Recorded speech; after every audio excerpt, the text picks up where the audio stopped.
ना सुना उसने दवा। अस्पताल के चक्कर ऑन ने कटवाए। जी तुम्हें समझ क्यों नहीं आता? क्या किया है? उसका दिन जीत। पर ये दोनों माँ बेटी अपने गिरबान में झांकने के बजाय उस बेचारे ऑन को उसकी औकात के ताने दे। मैं क्या करूं? मैंने तो नहीं किया ना। मेरी जिंदगी में तुम्हारी कोई जी तुम शरीफ लड़का है और ये घर से भागी थी। इसके चेहरे पर जितनी कालक थी उसके बावजूद इससे निकाह ऑन ने कटवाए। इसके चेहरे पर मैंने बहुत खुले दिल से इस रिश्ते को कबूल किया। उसका दिन जीतने की कोशिश करो। वो अच्छी लड़की है, इसीलिए तो अल्लाह ने तुम्हारा रिश्ता किया उसके साथ। दूर रहो मुझसे। ना पास मत आना तुम मेरे।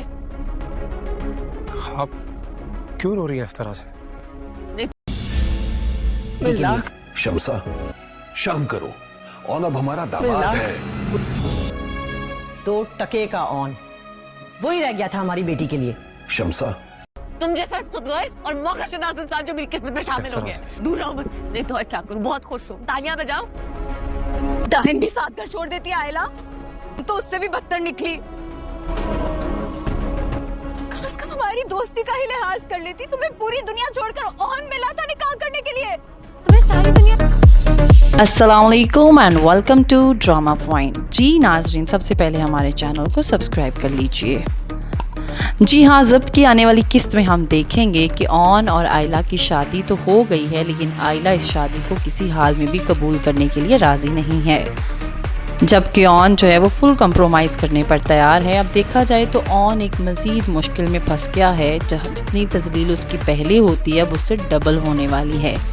ऑन की माँ उसकी मोहब्बत उसको दिला चुकी, लेकिन क्या ऑन की माँ उसको उसका हक भी दिलाने में कामयाब हो जाएगी? तो ऐसा बिल्कुल नहीं होने वाला। ऑन अपनी ज़िंदगी में अभी मज़ीद सफ़र करने वाला है, क्योंकि आयला की नज़र में ऑन की कोई वैल्यू नहीं है, जबकि साकिब मामू जो है वो ऑन का भरपूर साथ देंगे और आयला को समझाएंगे कि अब वो तुम्हारा शौहर है और उसकी इज्जत करो। बीजान भी आयला को समझाने की भरपूर कोशिश करेंगी, लेकिन आयला की माँ जो कि ऑन को बिल्कुल भी पसंद नहीं करती, आयला का साथ नहीं देगी। दूसरी तरफ रमला जो है वो पागल हो रही है और वो आयला के साथ लड़ती है और उसे कहती है डाइन भी 10 कर छोड़ कर वार करती है। तुमने तो अपनी दोस्त का भी लिहाज नहीं किया, तुम्हें पूरी दुनिया में ऑन ही मिला था निकाह करने के लिए।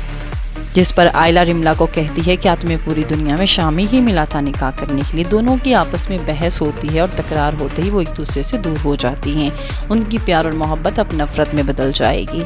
आयला की बहन आयला को समझाने की कोशिश करेगी कि ऑन की इज्जत करे, अब वो उसका शौहर है, लेकिन आयला उसकी भी किसी बात को मानने को तैयार नहीं होगी।